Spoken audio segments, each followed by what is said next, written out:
Salut à tous, bienvenue dans ce neuvième résumé de livre de l'année, le 21e depuis début 2020. Aujourd'hui, on va parler de La Nuit des Temps de Barjavel, qui est un livre de science-fiction que je me suis pris cette année, qui était vraiment une énorme claque. Je me suis régalé avec ce livre, c'était vraiment une super lecture, je l'ai lu assez rapidement. Je vais vous parler un petit peu de René Barjavel, ensuite je vous parlerai de l'histoire du livre, et ensuite on discutera un petit peu des débats que ce livre peut entraîner, et surtout des analyses qu'on pourrait faire un petit peu sur l'ouvrage et sur tout ce qu'il y a autour de l'ouvrage. René Barjavel, c'est un écrivain français du XXe siècle qui est assez connu pour ses ouvrages de science-fiction, dans lesquels souvent l'être humain est dépassé par la technologie. Il est profondément antimilitariste depuis son expérience pendant la Seconde Guerre mondiale, où il a vraiment détesté la guerre et surtout la condition du soldat. Donc il marque un point d'honneur dans ses ouvrages à rappeler que la guerre est une absurdité à laquelle il s'oppose profondément. La Nuit des Temps, c'est un excellent livre de science-fiction, comme je vous l'ai dit en intro, qui était à la base en fait un scénario de film. Un de ses amis qui était réalisateur avait demandé à Barjavel de faire un scénario. Et puis finalement, faute de moyens, ce film ne verra jamais le jour. Et donc Barjavel décide de l'adapter en roman. Et ce fut une très bonne idée puisque ce roman est incroyable. Mais bon, on est aujourd'hui en 2021, donc ça fait un petit moment que ce livre est sorti. Et ça serait génial d'avoir une adaptation en cinéma parce que vraiment ce scénario, enfin ce roman est ouf et je rêverais de le voir sur grand écran. Parlons maintenant de l'histoire de ce livre La Nuit des Temps. Lors d'une mission en Antarctique, des scientifiques vont capter un signal radio venant de la profondeur des glaces, donc ça vient de très profond sous terre, on ne sait pas exactement où c'est, mais d'après les calculs des scientifiques, une sonde aurait été posée là à peu près il y a 900 000 ans. Donc c'est un truc de fou, tout le monde se dit mais c'est quoi ce bordel, il y a 900 000 ans il n'y avait même pas d'humains, c'est quoi cette histoire, etc. Donc très rapidement ça devient un petit peu un truc duquel tout le monde est au courant, donc on commence à en parler dans le monde entier, etc. Et puis les gouvernements du monde entier décident de se réunir, de s'unir pour aller mener une enquête collective et pour aller surtout mener tous les pays du monde décident alors de s'allier pour aller mener une expérience scientifique commune pour aller découvrir quelle est cette mystérieuse sonde. On se met donc à creuser, etc. Tous les scientifiques sont là autour.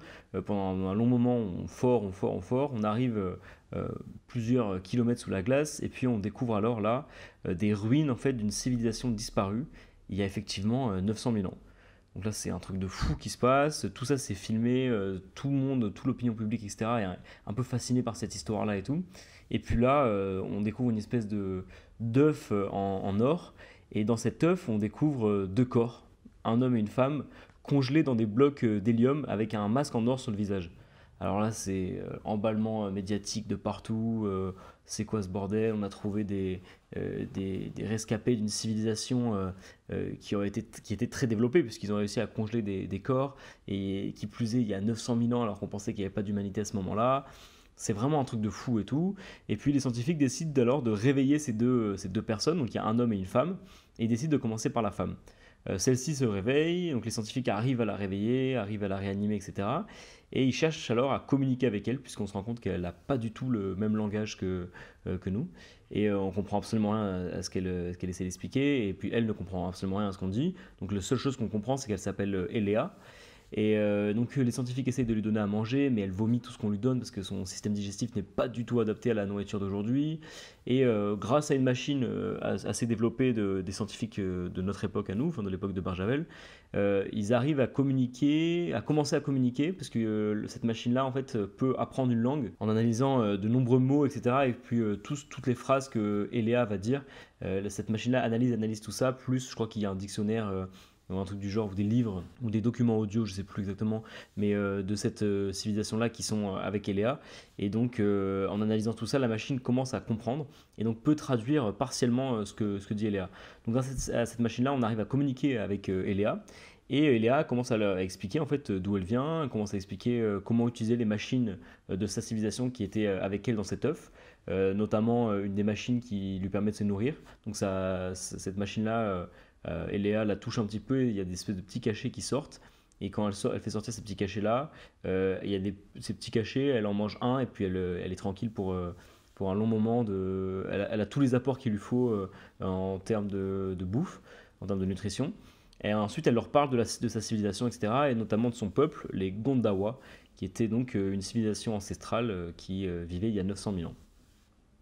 C'était une civilisation donc super avancée qui vivait sur Terre il y a 900 000 ans.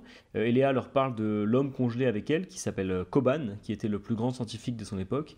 Elle parle ensuite de l'équation de Zoran, qui est la source de l'énergie universelle, qui permet en fait d'avoir une source d'énergie illimitée et qui se résume par ce qui n'existe pas existe. Cette phrase, c'est la version un peu avec des mots de cette équation, mais cette équation, c'est même pas vraiment avec des chiffres, c'est avec des concepts qu'on ne connaît pas, qu'on n'arrive pas à concevoir, nous, et puis même la traductrice, la machine qui traduit Léa ne peut pas traduire plein de mots. Elle dit ça, c'est un concept qu'on n'a pas, donc on pourrait le traduire par telle chose, etc. Et donc il y a plein de concepts que eux avaient et que nous on n'a pas du tout. Et en gros, cette équation-là, Léa leur dit, moi je la connais pas, mais par contre, Koban, le scientifique, la connaît. Et à l'annonce de cette équation-là, par Eléa, les nations du monde entier de l'époque actuelle commencent à s'agiter et on commence un peu à ajouter des protections sur le site en Antarctique parce qu'on craint qu'une nation tente de s'emparer du corps de Koban parce qu'on voit d'un coup l'intérêt géopolitique d'avoir cette source d'énergie illimitée qui permettrait en fait d'avoir une suprématie totale sur tous les autres peuples, toutes les autres nations. Et donc là, il y a cette activation de nationalisme qui vient un peu briser le rêve d'une mission universelle menée par tous les pays du monde entier.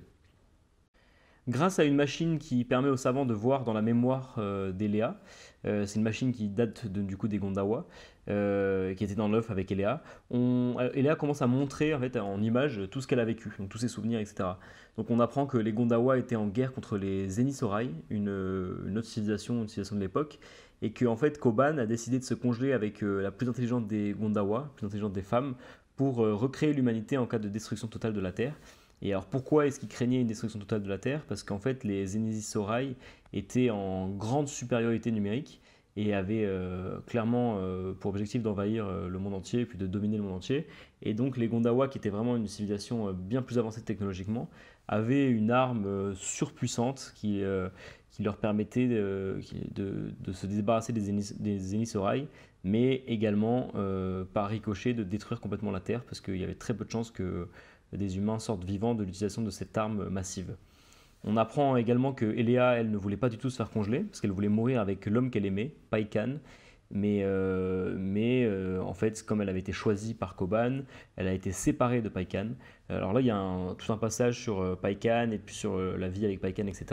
Et dans ce monde, dans la société des Gondawa, ce qui est incroyable, c'est que l'amour apparaît dès l'enfance et chaque être est associé à un autre être par un espèce de concept un peu puissant on pourrait dire, je sais pas exactement ça, mais moi ça m'a directement fait penser à une espèce d'intelligence artificielle qui pourrait déterminer à l'avance avec qui tu t'entendrais le mieux sur le long terme en fonction des développements que tu vas avoir. Puisque ça fait écho un petit peu au livre que j'avais lu il y a quelques mois, DNA, Blueprints, How DNA Makes Us Who We Are, et qui parlait en fait, du fait que dans notre ADN, on a déjà quasiment toutes les évolutions qu'on va avoir dans notre vie, elles sont marquées dans notre ADN.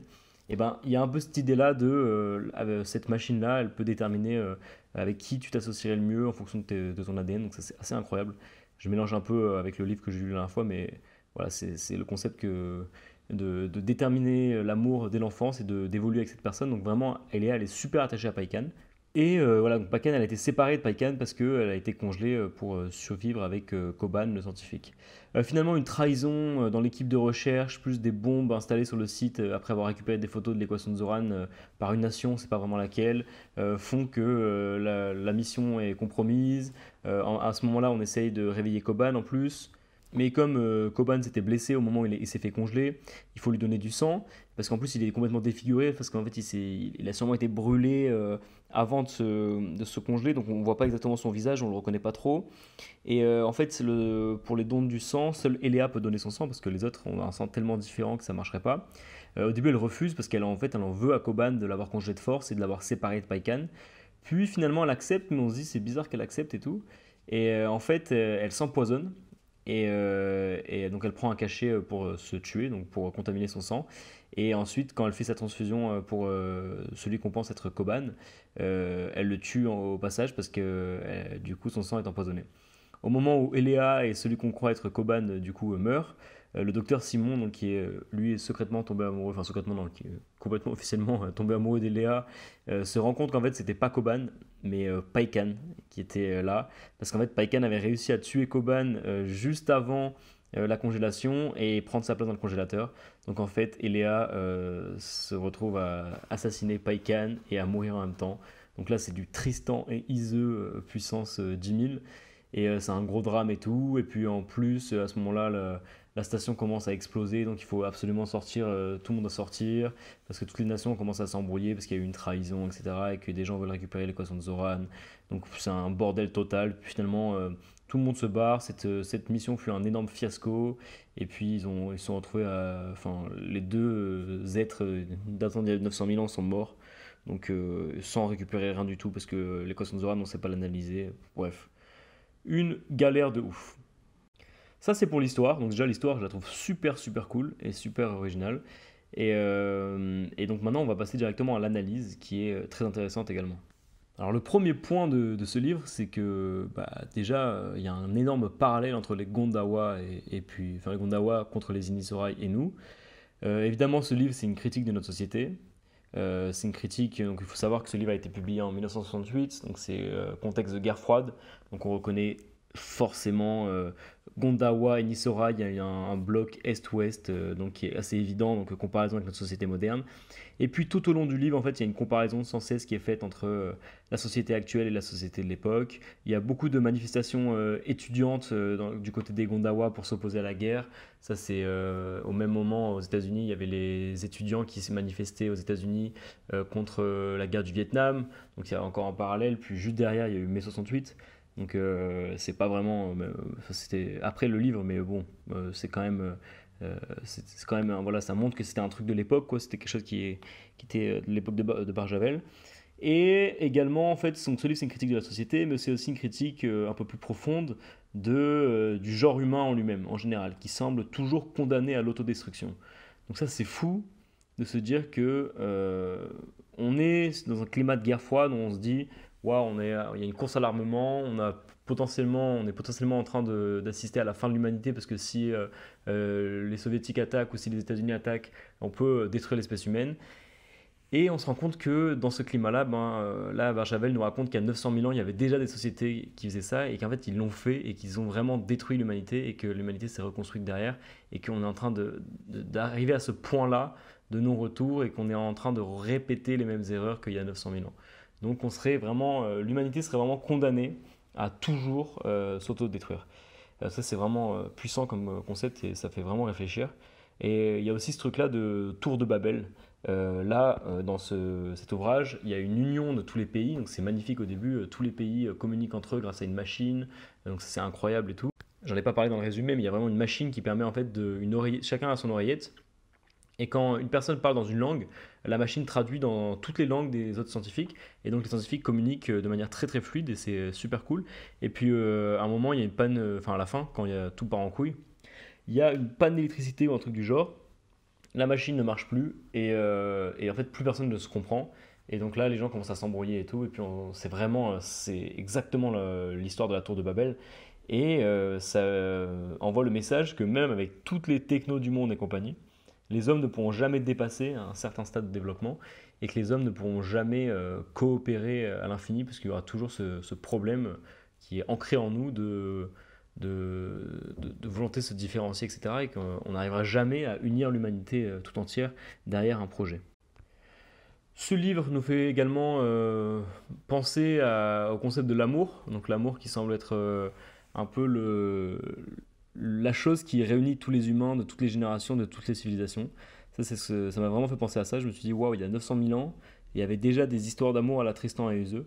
Et en fait, ça m'a fait derrière penser à. Mais en fait, ouais, c'est vrai que dans le point commun là, que cherchaient un peu les sociologues, là, Lévi-Strauss et compagnie, là, qui disaient que le point commun entre tous les humains, c'est que, je sais pas, ils priaient Dieu et qu'ils enterraient leurs morts et qu'il n'y avait pas l'inceste. Je crois que c'est plus ou moins ça. À vérifier, hein, je dis complètement de mémoire. Mais là, moi, je me suis dit vraiment le point commun de tous les humains de toutes les civilisations, c'est l'amour en fait. C'est vraiment à chaque fois, il y a toujours ce sentiment d'amour, volonté de s'attacher à à quelqu'un. On le trouve dans chaque ouvrage qu'on peut lire, dans chaque histoire, dans chaque chose. Il y a toujours cette notion d'amour. D'ailleurs, Barjavel au début n'avait pas mis cette histoire d'amour. Et c'est le réalisateur là, qui voulait faire le film qui lui a dit non, il faudrait un homme tout seul, c'est pas ouf, il faudrait que tu rajoutes une histoire d'amour. Et il a rajouté ce truc-là, et effectivement, ça marche très très bien. Et ça m'a vraiment fait penser que voilà, dans toutes les civilisations, il y a toujours ces histoires d'amour qui existent, et que voilà, chez les Mayas, il y avait des Mayas qui vivaient secrètement une histoire d'amour, et leurs parents étaient opposés, ce genre de choses. Des histoires à la Roméo et Juliette, il y en a toujours eu, et il y en aura toujours. Ça a pour moi vraiment l'air d'être l'indicateur commun de tout groupe d'humains, donc c'était assez fou de prendre conscience de ça grâce à ce livre-là.